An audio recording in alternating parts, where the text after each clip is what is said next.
அனைவருக்கும் வணக்கம். இன்றைக்கி ஒரு பருப்பு முருங்கைக்காய் சாம்பார் செய்ய போகிறோம். பருப்பு தண்ணியில் போட்டிருக்கோம். இந்த பருப்பு 3 விசில் வேக வச்சு எடுத்துடலாம். குக்கர் மூடி போய் விசில் போடாச்சு. 3 விசில் இருந்ததுக்கப்புறம் இந்த பருப்பு வேக வச்சு எடுத்துடலாம். இது தேவையான பொருள் பாருங்கள். நம்ம எல்சான முருங்கைக்காய் ரொம்ப எல்சாக அருமையாக இருக்கும். முருங்கைக்காய் ஒரு 10 காய் போட்டிருக்கோம். கொத்தமல்லி, தேவையான உப்பு, கடுகு, கருவேப்பிலை, வீட்டு மிளகாயத்தில் 3 டீஸ்பூன் மட்டும் வரும். வேறு எதுவும் சேர்க்கல. வெங்காயம், தாளிக்கு எண்ணெய், இதுனா தக்காளி எழுதாங்க. இதை வச்சு சூப்பரான ஹெல்த்தியான ஒரு முருங்கைக்காய் சாம்பார் செய்ய போகிறோம். பருப்பு சாம்பார் ஓகேங்களா. இது வெந்த உடனே ரொம்ப தாளிச்சிடலாம். எண்ணெய் வச்சுருக்கோம். எண்ணெய் காயிட்டும். முருங்கைக்காய் சாம்பார் செஞ்சிடலாம். பருப்பு சாம்பார் புளி ஊற வச்சுருக்கோம். இந்த புளி கூட ஊற்ற போகிறோம். எண்ணெய் காஞ்சிச்சு. கடுகளை போட்டுடலாம். இப்போ கொஞ்சம் இடித்த பூண்டு போட்டுடலாம்.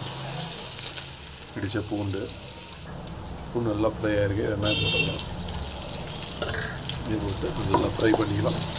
நல்லா ஃப்ரை ஆகணும். அப்போ சாம்பார் சூப்பராக இருக்கும். தேவையான அளவு உப்பு கூட போட்டுடலாம். உப்பு போட்டு அதையும் நல்லா ஃப்ரை பண்ணிக்கலாம். பருப்பு நல்லா வெந்திருக்கு. இதை வடிகட்டிடலாம். இந்த பருப்பு வடிகட்டிடலாம். இந்த பருப்பு மட்டும் சாம்பாருக்கு போடலாம். இந்த பருப்பு தண்ணி ரசம் செய்யலாம். ஓகேங்களா. இப்போ கருவேப்பிலை கொஞ்சம் போட்டுடலாம். அடுத்தது கொத்தமல்லி கொஞ்சம் போட்டுடலாம். போட்டு இது சேர்த்து நல்லா ஃப்ரை பண்ணிடலாம். அப்புறம் தக்காளி ஓகே, இது சேர்த்து நல்லா ஃப்ரை பண்ணிக்கலாம். அதுக்கப்புறம் முருங்கைக்காய் மசாலாலாம் சேர்க்கலாம். ஓகேங்களா.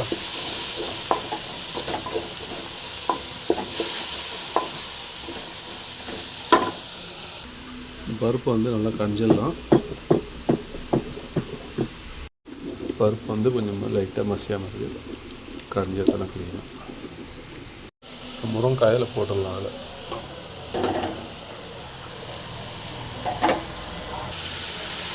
முருங்கைக்காய் போட்டாச்சு.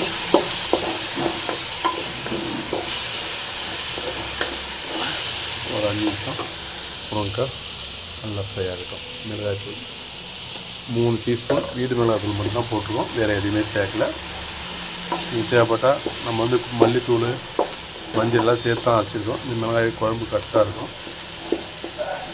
அப்படியே மசாலா ஒரு 5 நிமிஷம் வேகட்டும். அப்புறம் தண்ணி சேர்க்கலாம். லைட்டாக ஒரு ஸ்பூன் தண்ணி ஊற்றிருக்கோம்.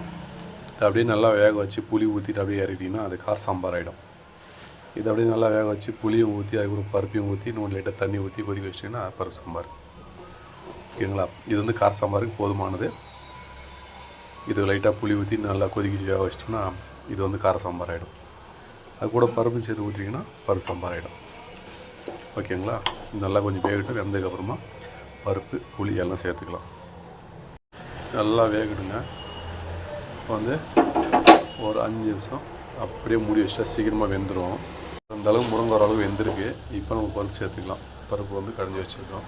இந்த பருப்பில் இது போட்டுடலாம். பருப்பு கடைஞ்சி குக்கரில் இருக்குது. முருங்கை ஃப்ரை பண்ணி எடுத்து அப்படியே போட்டுடலாம். சரிங்களா.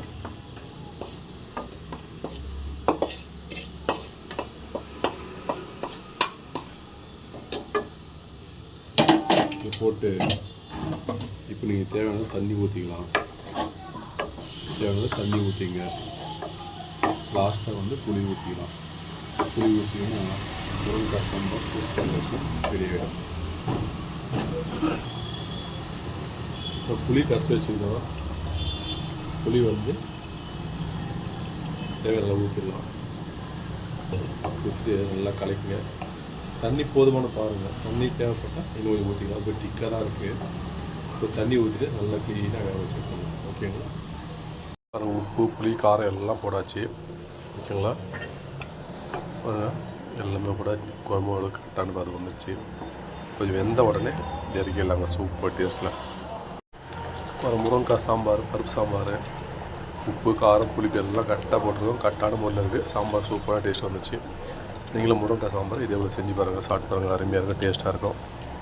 ஓகேங்களா. அந்த முருங்கைக்காயில் பார்த்திங்கன்னா உடம்புக்கு தேவையான சத்துக்கள் அத்தனையும் இதில் இருக்குது. ஜிங்க் சத்து, இன்னும் பல விதமான சத்துக்கள் நிறைஞ்சிருக்கு.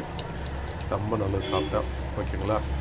வீடியோ பிடிச்சா லைக் பண்ணுங்கள், ஷேர் பண்ணுங்கள், சப்ஸ்கிரைப் பண்ணுங்கள், பெல் பட்டன் மீண்டும் அடுத்த ஒரு நல்ல வீடியோவை சந்திக்கிறேன். ஓகேங்களா? முருங்காயில் என்னென்ன பெனிஃபிட்ஸ் இருக்குன்னு எல்லாருக்குமே தெரியும். முருங்காயில், முருங்கைப்பூவில், முருங்கை பட்டையில் அத்தனையில் என்னென்ன பெனிஃபிட்ஸ்னு எல்லாருமே தெரியும். அதனால் உடம்பு தேவையான சத்துக்கள் அனைத்தும் இருக்குது. ஓகே கைஸ், இவ்வளோதாங்க. சாம்பார் ரெடி ஆச்சு. ஸ்டவ் ஆஃப் பண்ணிடலாம். ஆஃப் பண்ணிட்டு அப்படியே சாம்பார் இறக்கிடலாம் இப்போ. ஓகேங்களா?